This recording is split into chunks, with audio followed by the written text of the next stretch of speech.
अच्छा नमस्कार, बहुत स्वागत है आपका न्यूज़ 18 पर। मैं हूं आपके साथ अंशिका पाठक।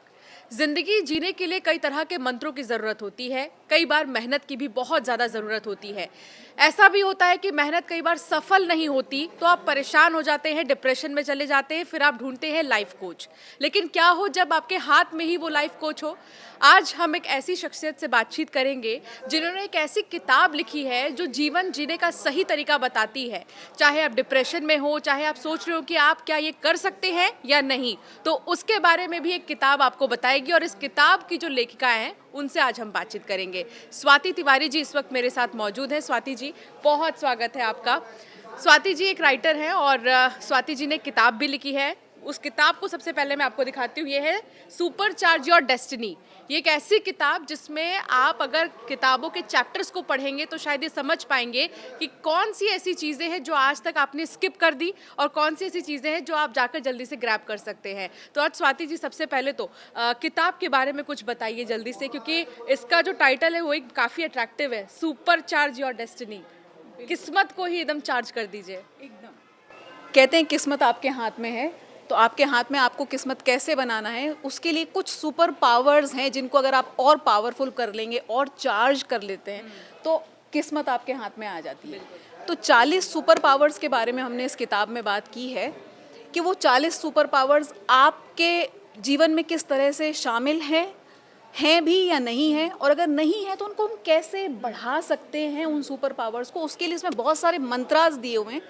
मंत्रास मतलब एवरीडे प्रैक्टिसेस एंड एक्सरसाइजेस जो हैं वो हैं कि आप अपने रोज़मर्रा के जीवन में थोड़े बहुत भी बदलाव कर लेंगे तो उससे वो पावर आपकी बढ़ सकती है, सुपर पावर आपकी बढ़ सकती है। इसके बारे में बात है। समरी भी मैं पढ़ रही थी जब किताबों की, तो उसमें एक चीज़ मैंने देखा स्वाति जी की कई ऐसी चीज़ें होती हैं कि हम सक्षम होते हैं, हम केपेबल हैं कि हम ये कर सकते हैं, पर हम करते नहीं हैं क्योंकि हमें लगता है सही है गलत है, सही गलत में ही हम उलझ जाते हैं और जो हमें करना चाहिए वो पीछे छूट जाता है। तो इस पर आप कैसे कहेंगी, क्या कहेंगी कि हमें ऐसा क्यों कन्फ्यूज़न होता है लाइफ में? ओके, कन्फ्यूजन्स तो देखिए लाइफ का हिस्सा हैं। कन्फ्यूजन क्यों होता है ये इस बारे में सोचने की बजाय वो कन्फ्यूजन ख़त्म कैसे किया जा सकता है, कैसे हम वो चार्ज ले सकते हैं, ये सोचना ज़्यादा बेहतर बात है। और मुझे लगता है कि जब आप चार्ज लेना चाहते हैं तो आपके लाइफ में अगर कोई कोच हो, अगर आपको स्विमिंग सीखना है तो स्विमिंग अगर मेंटोर से सीखेंगे, कोच से सीखेंगे तो जल्दी सीख पाएंगे।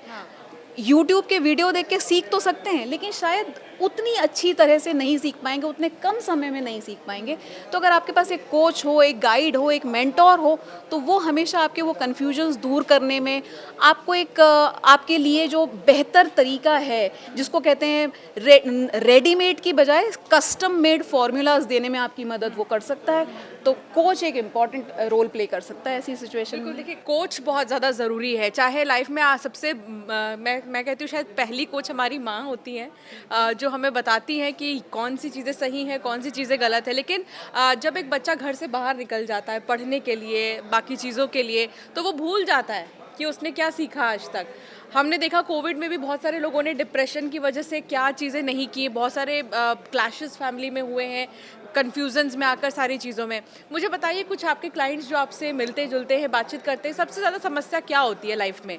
ओके, सबसे ज़्यादा बड़ी जो समस्या है वो मुझे लगता है, और मैं जिस फील्ड में डील करती हूँ, मैं पुलिस और बहुत सारी अलग अलग फोर्सेस में ट्रेनिंग्स देती हूँ, तो इतनी हाई स्ट्रेस जॉब है वो कि स्ट्रेस मैनेजमेंट सबसे इम्पॉर्टेंट चीज़ हो जाती है जो हमको हर किसी को सीखना चाहिए। अब ये किताब लिखने का एक कारण ये भी है कि स्ट्रेस मैनेजमेंट जब हम बात करते हैं तो स्ट्रेस मैनेजमेंट कोई एक सुपरफिशियल चीज़ नहीं कि स्ट्रेस मैनेजमेंट जिस व्यक्ति को रिलेशनशिप के कारण स्ट्रेस हो रहा है उसे रिलेशनशिप सुधारना पड़ेगी। जिसे हेल्थ के कारण स्ट्रेस है कि डायबिटीज़ या ब्लड प्रेशर के कारण, उसको वो कंट्रोल में करना पड़ेगा तब स्ट्रेस कंट्रोल होगा। जिसको फाइनेंस के कारण स्ट्रेस है वो अपने पैसे बेहतर संभालेगा तब स्ट्रेस ख़त्म होगा। तो इस किताब में हमने वही 40 चीज़ों के बारे में बात की है जिनको आप बेहतर तरीके से मैनेज करेंगे तो स्ट्रेस मैनेज होगा और पूरी लाइफ जो है वो आपकी कंट्रोल में, आपके पावर में आप ले पाएंगे। अच्छा, जैसे आपने बताया कि अगर कोई रिलेशनशिप में स्ट्रेस है तो उसको वो मैनेज करना है। जो ये मैनेजमेंट है ये कैसे होता है? मतलब बहुत सारे लोग यही मैनेज नहीं कर पाते कि हम मैनेज कैसे करें। इस किताब में बहुत सारे मंत्रास आपको मिलेंगे। मंत्रास मतलब आप रोज़मर्रा के जीवन में अपना क्या बदलाव कर सकते हैं। जैसे कि बहुत छोटी सी बात बताती हूँ, ऐसा कहा जाता है ग्रैटिट्यूड यानी कि ईश्वर का धन्यवाद देना। आप जितना ज़्यादा धन्यवाद देंगे उतना ज़्यादा आपको बेहतर चीज़ें मिलती चली जाएंगी। तो छोटी सी एक्टिविटी है, छोटी सी प्रैक्टिस है कि आप एक किताब लिख लीजिए, एक जर्नल बना लीजिए, उसमें रोज़ रात में जर्नल कीजिए कि आज क्या अच्छा हुआ। ये छोटा सा बदलाव आप करेंगे और देखिए जीवन में क्या बड़े बड़े बदलाव होते हैं इस छोटी सी चीज़ को बदलने से। तो मैनेजमेंट बस यही है कि छोटे मोटे चेंजेस आपकी लाइफ में, स्ट्रेस अगर आपको ब्लड प्रेशर के कारण, डायबिटीज़ के कारण है, भाई आप काजू बादाम लेके चले जाइए ना साथ में, क्यों समोसा खाइए या फिर कुछ भी चाय पी लीजिए वहाँ बाहर जाके। तो ये मैनेजमेंट है, बस इससे ज़्यादा कुछ नहीं है।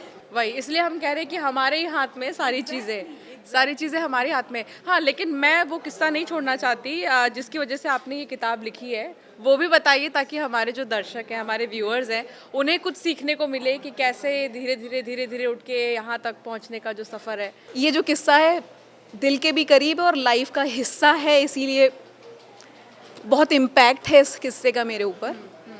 मैं बचपन से ही थोड़ा वज़न मेरा ज़्यादा था। थोड़ा ज़्यादा का मतलब है जब मेरी शादी भी हुई थी तब 70-75 किलो के लगभग वज़न होगा मेरा। बचपन से ही ज़्यादा था वज़न। और हमेशा जैसे बच्चों के साथ में होता है, आपने अपने आसपास देखा होगा कि अगर कोई ज़्यादा वज़न वाले बच्चे होते हैं, लोग पूछते हैं क्या किस चक्की का आटा खाते हो, या फिर कोई डाइट कर लो या कसरत कर लो। इस तरह के किस्से मेरे साथ अमूमन होते ही रहते थे। और जब पहली बार किसी ने ये बोला कि किस चक्की का आटा खाती हो, और मम्मी से जाके पूछा कि किस चक्की का आटा हम खाते हैं, वो अंकल पूछ रहे थे, तो मम्मी का रिएक्शन ये था कि अगले दिन एक नई ड्रेस आई मेरे लिए। पता है क्या ड्रेस थी वो? सलवार कमीज़। मैं 6th स्टैंडर्ड में पढ़ती थी और लगभग 6th स्टैंडर्ड से मैंने सलवार कमीज़ पहनना शुरू कर दिया था कि जिससे कि शरीर ढका रहे, लोगों को दिखे नहीं। और ये ड्रेसेस बहुत फ्रीक्वेंट हो गई मेरी वार्डरोब में, क्योंकि आए दिन कोई ना कोई कमेंट कर देता था, उसके अगले दिन एक नई ड्रेस आ जाती थी। तो मेरी 6th स्टैंडर्ड में जब मेरा बर्थडे था तो उसमें मैंने सलवार कमीज़ पहना है। आप विश्वास कर सकते हो? अब ये बढ़ते, लेकिन फिर भी सलवार कमीज़ पहनती थी, वज़न ज़्यादा था, उसके बावजूद भी जीवन में ऐसा नहीं था कि कुछ कमी थी। करियर अच्छा चल रहा था, शादी हो गई, बच्चे हो गए, 98 किलो वज़न हो गया, सेंचुरी में सिर्फ 2 किलो कम। फिर एक दिन तय किया कि नहीं, अब मुझे ये वज़न कम करना है, ख़त्म करना है, and I went under the knife. लेकिन एक बात बताऊं आपको कि जब ये वज़न कम हुआ ना, वज़न जब तक ज़्यादा था तब तक ये लगता था वज़न के कारण इनसिक्योरिटी है यहाँ पे। हाँ, लेकिन अब वो वजह ढूंढ रही थी शायद, वजह एक्चुअली, और हर चीज़ को मैं एसोसिएट करती थी वेट के कारण होगा ऐसा। ऑल्दो मैं करियर में बहुत अच्छा कर रही थी, मेरी शादी अच्छी चल रही थी, मेरे बच्चे बहुत अच्छा कर रहे थे, फिर भी मैं कारण ढूंढ रही थी कहीं ना कहीं कि क्या गड़बड़ है। अब वज़न कम हो गया, वज़न कम होने के बाद में मेरी जो इनसिक्योरिटी ना वो तब भी कम नहीं हुई। अब क्या इनसिक्योरिटी आ गई मुझे? बाल झड़ गए हैं, ये जो स्किन है ये ढीली पड़ गई है। और फिर उस दिन मुझे समझ में आया कि एक्चुअली जो मैं बार बार बोल रही हूँ ना कि जिसका जो मूल है, जो जड़ है, उसका इलाज करने की ज़रूरत है। तो बॉडी इमेज का इलाज करने की ज़रूरत थी इंस्टेड ऑफ वज़न कम करना।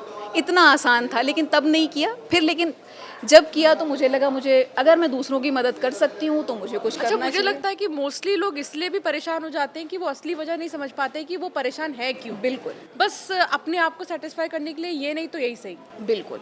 ये और reason है। आप असली वजह कोई आपको बता नहीं सकता। हाँ, असली वजह आपको ही ढूंढना पड़ती है। जब आप जितना ज़्यादा रिफ्लेक्शन करेंगे अपनी चीज़ों का, आप जितना अंदर अपने उतर के जाएंगे, आपको वहीं जवाब मिलेंगे, कहीं और जवाब नहीं मिलेंगे। तो जो कोच है वो आपको मदद करता है अंदर जाने में और खुद से अपने जवाब खोजने में, जिससे कि आप डिफेंसिव ना हो जाएं।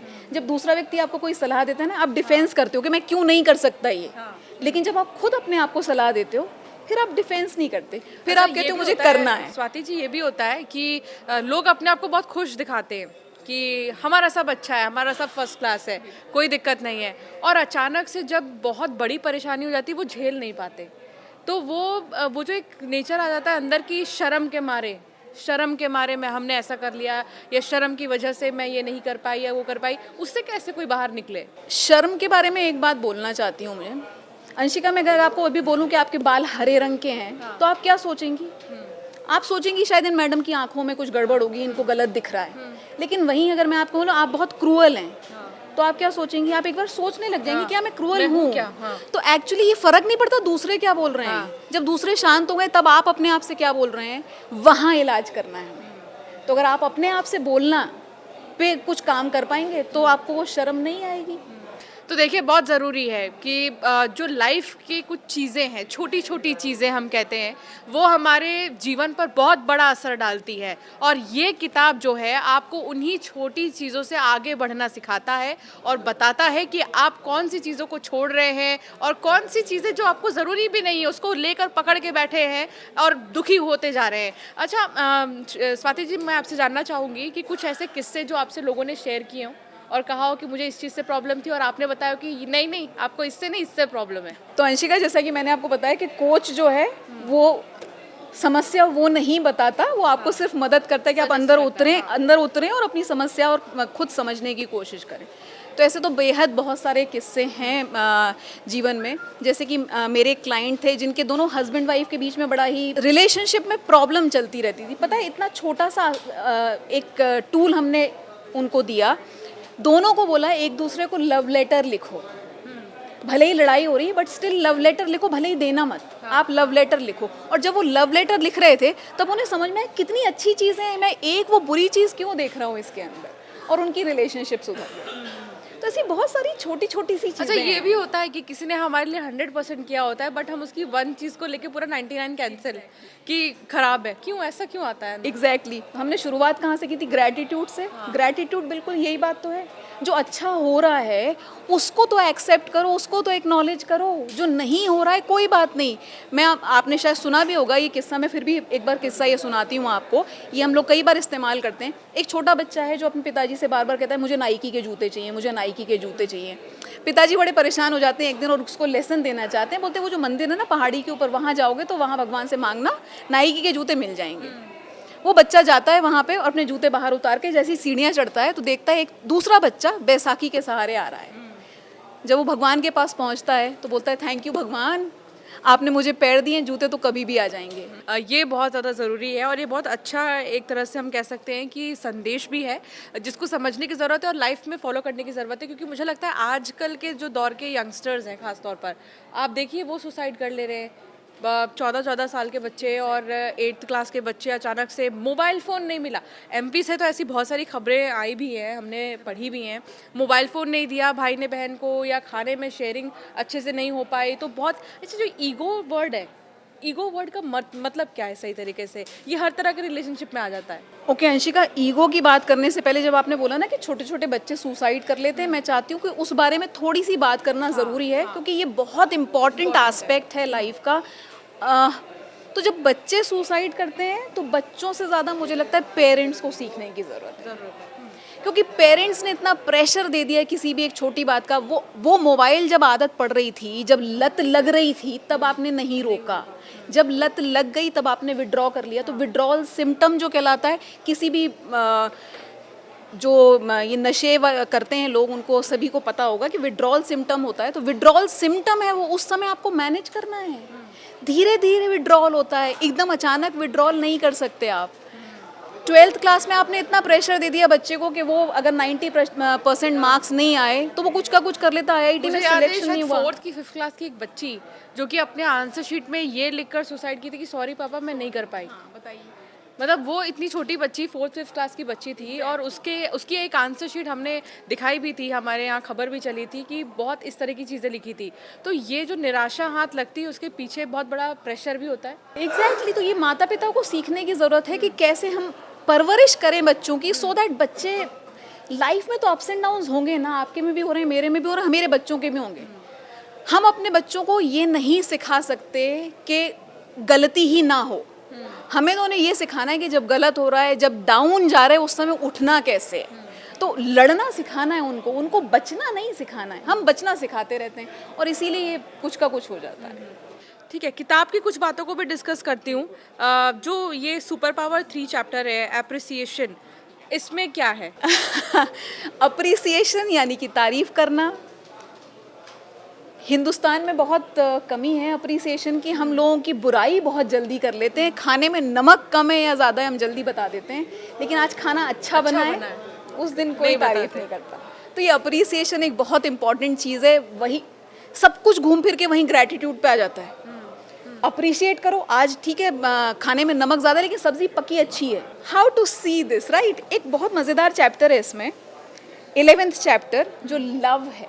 अच्छा, है हाँ, ना।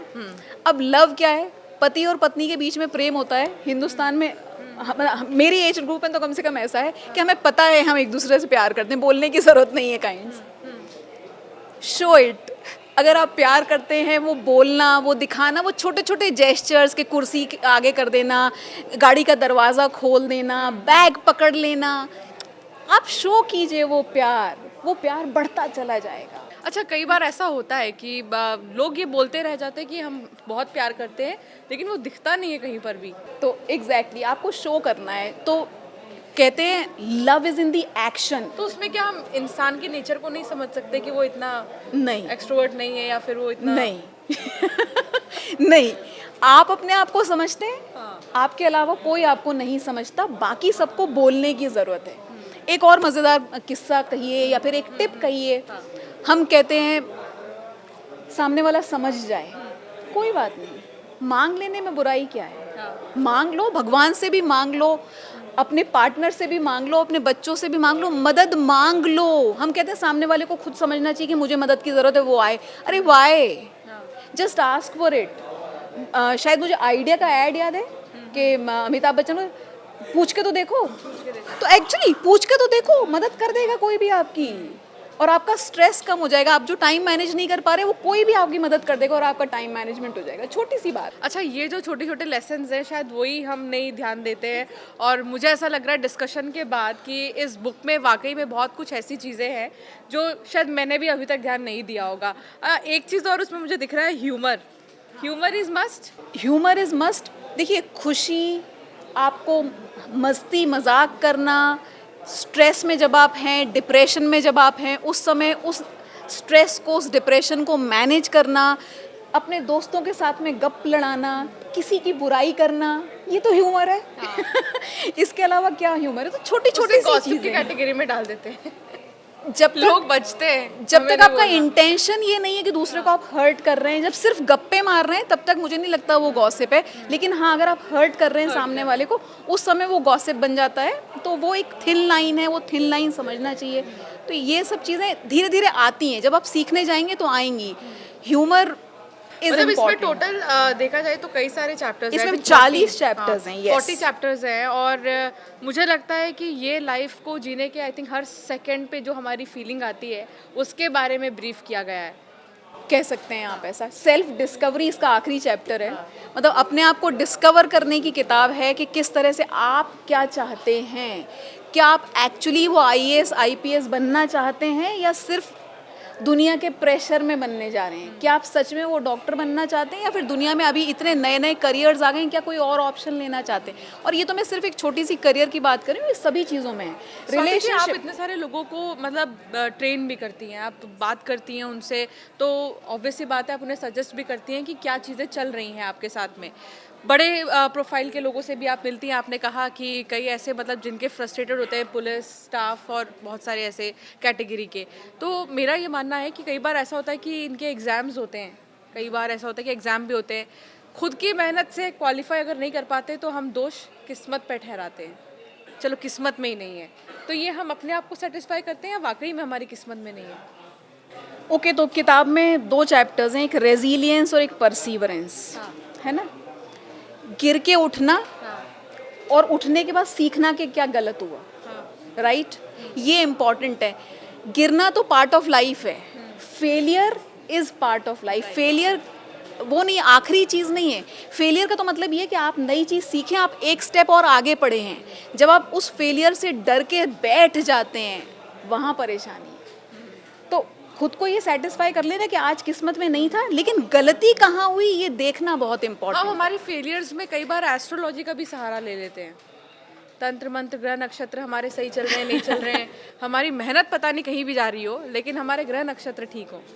ठीक है, तो ये इसमें हम खाली सेटिस्फाई करते हैं ना खुद को। नहीं, इसमें मेरा टेक ऐसा है कि एक आपको अगर उससे इमोशनल सपोर्ट मिल रहा है तो मेरे ख्याल से बुराई कुछ नहीं है वो अंगूठियां पहन लेने में, लेकिन एफर्ट मत छोड़ो।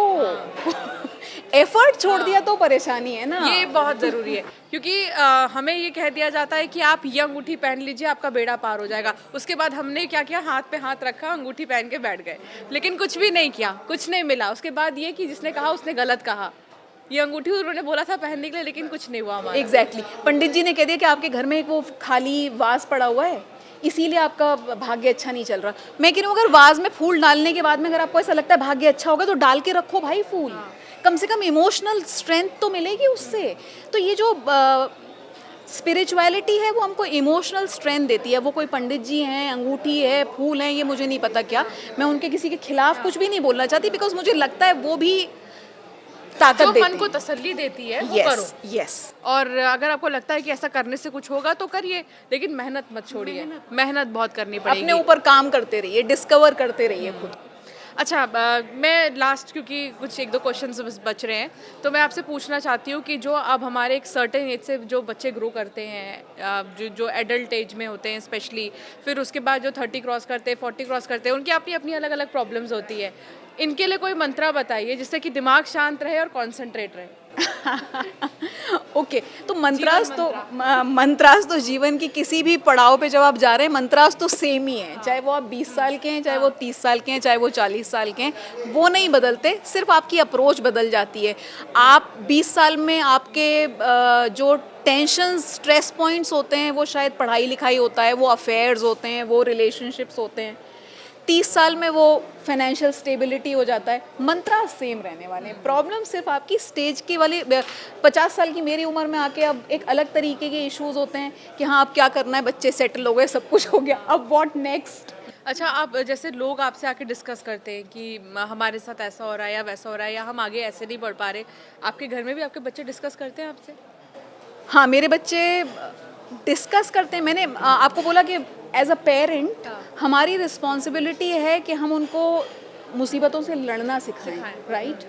डिस्कशन करते हैं, पूछते हैं, लेकिन अल्टीमेटली डिसीजन मेकिंग मेरे बच्चे खुद ही करते हैं। मेरी 2 बेटियां हैं, एक 24 साल की और एक 16 साल की है। 16 साल वाली भी डिसीजन मेकिंग खुद करती है और 24 साल वाली भी डिसीजन मेकिंग खुद करती है। तो डिसीजन मेकिंग तो बच्चे को ही करना है। सलाह ज़रूर देना चाहिए माता पिता को, लेकिन थोपना बिल्कुल भी नहीं चाहिए अपनी सलाह, क्योंकि आप आज सलाह थोप देते हैं, कल वो प्रेशर ले लेते हैं, अपने फेलियर का आपको कारण बताने लगेंगे। वो यही बोलेंगे ना फिर कि आपने कहा था ये किया, अभी देखो फेल हो गया मैं। या फिर नहीं कर पाए तो कुछ एक्सट्रीम स्टेप्स ले लेते हैं। तो थोपिए मत, उनको इनफ नॉलेज दीजिए so that they can decide better for themselves. अच्छा, रूटीन हमें कैसा मेंटेन करना चाहिए ताकि हम थोड़ा टेंशन फ्री रहें? जो आपने देखा होगा लोगों को अपने इतने बिजी शेड्यूल में वो ज़्यादा फ्रस्ट्रेट हो जाते हैं। तो रूटीन एक कैसा हो जिससे कि इंसान जो है अच्छी ज़िंदगी जिए। मैं नहीं कहती बहुत ही शानदार या बहुत ही ऐसी लग्जरियस है, साधारण, बस अच्छी। रूटीन मतलब सुबह से शाम तक क्या करना है, यही बोल रही हैं आप? ओके, तो सुबह से शाम तक क्या करना है, इसमें बहुत सारे वेरिएशंस हो सकते हैं, इसलिए क्योंकि हर किसी की बॉडी क्लॉक डिफरेंट है, हर किसी का जॉब की रिक्वायरमेंट डिफरेंट है। लेकिन कुछ एक चीज़ें जो मैं कहती हूँ आपको ज़रूर ध्यान रखना चाहिए। एक तो आपको जो सोना है वो 6 से 8 घंटे का जो एवरेज स्लीप कहते हैं, कम से कम वो लेने की कोशिश करनी चाहिए। सोने से पहले बहुत इम्पॉर्टेंट है, कम से कम 1 घंटा पहले सारे डिवाइसेस से दूर हो जाइए।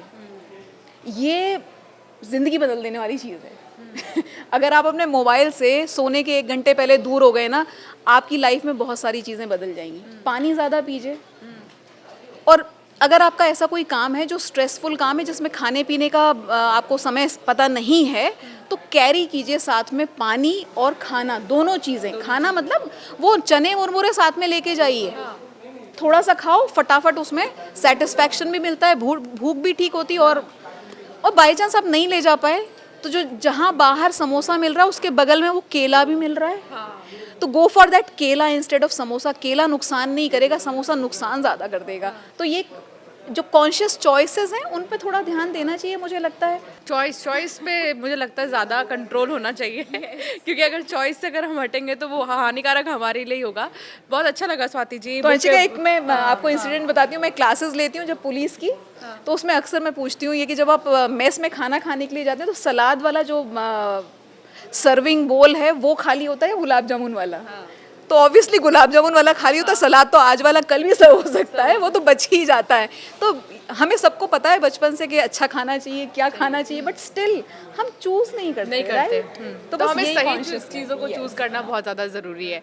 स्वाति जी, बहुत अच्छा लगा मुझे बात करके, और मुझे लगता है कि जो व्यूअर्स हमें सुन रहे हैं और जो समझ रहे हैं कि जीवन जीने के लिए कुछ चीज़ें जो ज़रूरी हैं उनको आप इन किताबों में पढ़ेंगे, और इस किताब में 40 चैप्टर्स ऐसे हैं जो कि आपकी पसंद के ही हैं। जहाँ आपको खुश रहना है तो उस खुशी में खुशी कैसे निकालें, अगर आप दुखी हैं तो उसमें खुशी कैसे निकालें, इस तरह की चीज़ें हैं। कुछ और लास्ट वर्ड्स कुछ कहना चाहेंगी आप? अंशिका, जो आपने बोला कि make good choices, you already know what is good for you, आपको पता है आपके लिए क्या सही है और क्या गलत है, उसके बावजूद भी अगर आप गलत चॉइस करते हैं और फिर दूसरे को दोष देते हैं तो please take control of your life. आपकी जीवन की रिस्पॉन्सिबिलिटी किसी और की नहीं है, ना माता पिता की, ना टीचर्स की, ना पास पड़ोसियों की, सिर्फ आपकी है। आप रिस्पॉन्सिबिलिटी लीजिए अपनी लाइफ की एंड सी द डिफरेंस, कितना चेंज आता है, आपका जीवन किस तरह से बदल जाता है अगर आप 100% रिस्पॉन्सिबिलिटी ले लेते हैं अपनी लाइफ की।